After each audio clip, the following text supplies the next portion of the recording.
Negative emotion means you've become something that you're not letting yourself be. You are something more than you are letting yourself be.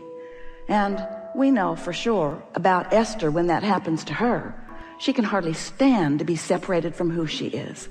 Nothing makes her more upset than to realize that she has become something that she is now not allowing, because the perspective she holds is not allowing her to be in that vibrational frequency. You are flesh, blood, and bony, you know that? And in your physicalness, sometimes you forget that you are vibrational beings. But tonight we will have a discussion about your vibrational nature, because unless you are willing to acknowledge your vibrational nature, and unless you are able to measure your vibrational relationship with the expanded part of you, you will never be able to control your vibration, and you will therefore never be able to be consistently in alignment, and therefore you will never be able to be consistently joyful. So a lot hinges upon you knowing a handful of things. First, you are a vibrational being, and everything and everyone else in the universe is too. Next, the vibration that is you and the vibration that is everything else is managed by the powerful law of attraction. Law of attraction puts those vibrations that are the same together. So you are vibrational beings, and law of attraction is managing it. And next, the emotion that you feel lets you know how close to allowing your alignment you are, or how far you are in resisting it. The better you feel, you are in alignment. The worse you feel, you are in resistance of it. And once you understand that, do you? Been listening to us for a while? Do you accept that you are? Do you know that you are vibrational beings, and that your emotions are your guidance system to let you know whether you're what? Whether you're doing good? No. Whether you are pleasing someone else? No. Whether you're vibrationally up to speed with the expansion that your life has helped you to carve out for yourself.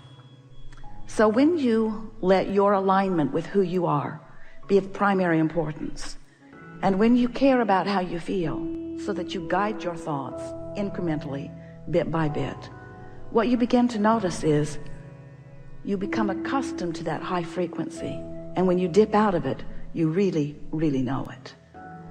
A lot of people, you know, rarely dip into alignment. They are mostly out.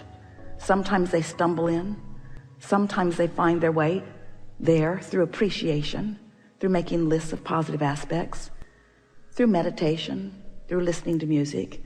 In fact, there are a lot of things that distract you from that thing you do that holds you at a lower frequency. But when you accept that you are a vibrational being, and that the thought you think is the reason for the vibration in this moment, and then you do now, where all of your power is, the best you can to find the best feeling thought which brings you to the highest possible frequency, what you begin to notice is it becomes easier and easier to maintain that. For a while we called that opening your valve. For a while we called it coming into alignment with who you really are. We've given it a lot of different verbiage over the years. But what we really want you to hear tonight is that you have expanded beyond what you've practiced to maintain. And the more you practice to maintain that higher frequency, the better you will feel. Now, for some, that prize isn't quite enough. Oh, I'll feel better, that's nice. But what about the manifestation of the things that I want? What about those things that my life has helped me to identify that I want? What about the receiving of those? And so then we say, remember, you are vibrational beings, and you have created what we've been lovingly calling your vortex of creation. It's the vibrational version of your creation. It's the vibrational version that precedes all manifestation. It's a vibrational version that exists in the same frequency, you would like to say the same space, in the same place. It exists where your inner being exists.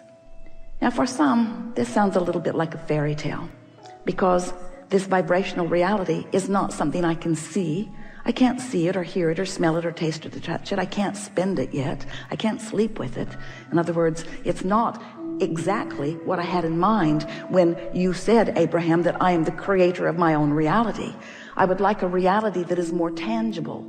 And we say, but first, feel exhilaration for this vortex version. First, feel satisfied with the vortex version that you've conjured.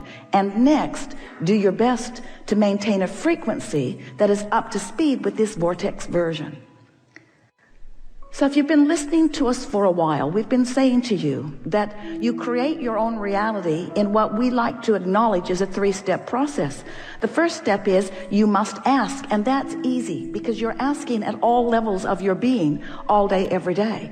The contrast that surrounds you causes you to do that. In fact, you can't stop doing that. You cannot cease seeking improvement about anything. And those of you who've been living with each other know that about each other. You can't stop wanting improvement. It's just the nature of the eternalness that is all of us.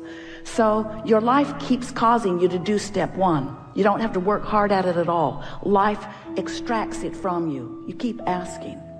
Step 2 is not your work from your physical perspective. Step 2 is, since you've asked and launched this rocket, and since this vibrational rocket has preceded you into what we are calling your vortex of creation, the source within you, your inner being, all of us, rally round this new becoming that you have become and become it completely. We hold steady the vibrational focus of it.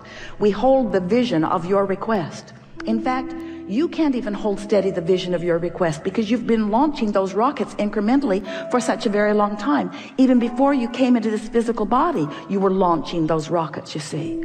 But since you got here, you've been launching more and more and more. And there is a vortex version of that which is you that is spinning. And law of attraction has brought all cooperative components to that version of you. The question is, are you a cooperative component? And the answer is, sometimes when you're feeling your very best you are, and sometimes not when you're not feeling so good. So this vortex version of you is spinning. Law of attraction is bringing, has brought, is bringing, has brought, is bringing, has brought all of the cooperative components. And so there you stand, vibrationally speaking, as this expanded version of you. So the question that this workshop wants to ask and answer is the step 3 part of this 3-step process. That's where you must figure out somehow, some way to be a vibrational match to what you've asked for. If you've asked for more money, you can't be beating the drum of not enough and be a match. Oh, you did step 1, you did it, and you did it, and you did it, and you did it, and you did it. You've been asking and asking and asking. And Source has lined everything up.